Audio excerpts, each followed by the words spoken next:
Perkenalkan, nama saya Maria Seliduana dari kelas 10 MIA 2. Di sini saya akan menjelaskan tentang sesar atau patahan yang terdiri dari pengertian, jenis-jenis, proses, dampak, dan contoh dari sesar tersebut.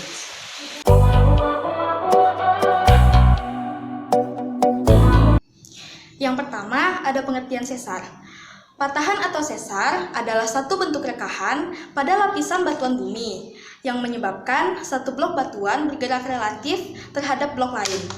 Pergerakan bisa relatif turun, bisa juga relatif naik, ataupun bergerak relatif mendatar terhadap blok yang lain.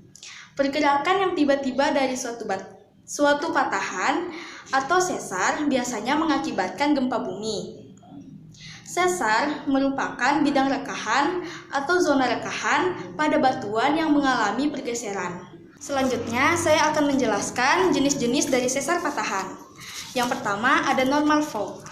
Patahan dikatakan masuk ke dalam normal fault jika patahan tersebut kemungkinan satu blok. Misalnya, bagian fault wall memiliki lapisan yang bergerak searah, namun relatif naik terhadap blok lainnya, yaitu hanging wall. Yang kedua, ada reserve fault. Kebalikan dari normal fault, untuk jenis ini merupakan patahan yang terjadi dengan arah footwall yang relatif turun dibandingkan dengan hanging wall. Yang ketiga, ada streak fault. Untuk jenis patahan ini merupakan patahan yang memiliki arah relatif mendatar, baik itu ke kiri maupun ke kanan. Selanjutnya, ada proses pembentukan patahan atau sesar. Karena gesekan dan kekakuan batuan tidak bisa meluncur atau saling melewati satu sama lain dengan mudah. Kadang-kadang, ketika semua gerakan berhenti, tetap akan terjadi penumpukan stres di bebatuan. Dan saat mencapai tingkat yang melebihi ambang ketegangan, akumulasi energi potensial akan didispersikan oleh pelepasan tegangan. Pelepasan tegangan difokuskan ke sepanjang bidang di mana gerakan relatif tersebut ditampung. Tegangan terjadi secara akumulatif atau instan, tergantung pada kekuatan batuan, kerak bawah, dan mantel ductile.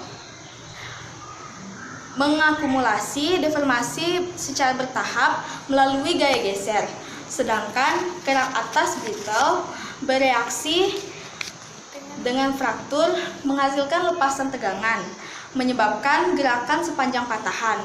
Sebuah patahan dalam batuan ductile juga dapat lepas seketika apabila laju regangan terlalu besar.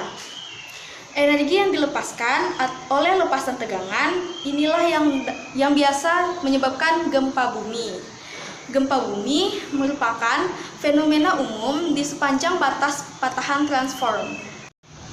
Selanjutnya, saya akan menjelaskan dampak positif dan dampak negatif dari sesar atau patahan. Dampak positif dari patahan adalah terbentuknya pegunungan yang membawa manfaat bagi kehidupan, di antara lain mendatangkan hujan dan menghasilkan berbagai mineral. Dampak negatif dari patahan yaitu daerah pegunungan reliefnya kasar sehingga tidak bisa dijadikan sarana untuk permukiman. Karena daerah tersebut rawan terjadi adanya gempa bumi, baik gempa tektonik maupun vulkanik. Selanjutnya, ada contoh sesar yang ada di Indonesia. Di Sulawesi ada dua, yaitu ada di Pulau Palukoro dan Matano. Ini adalah jalur patahan aktif.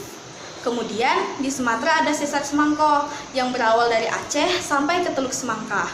Di Jawa ada sesar Cimandiri. Dan yang terakhir ada sesar opak di Yogyakarta. Untuk presentasi kali ini saya membawa contoh sesar berupa sulaman. Bagian-bagiannya terdiri dari hanging wall, foot wall, dan bidang sesar. Sekian video presentasi dari saya. Kurang dan lebihnya mohon dimaafkan. Terima kasih.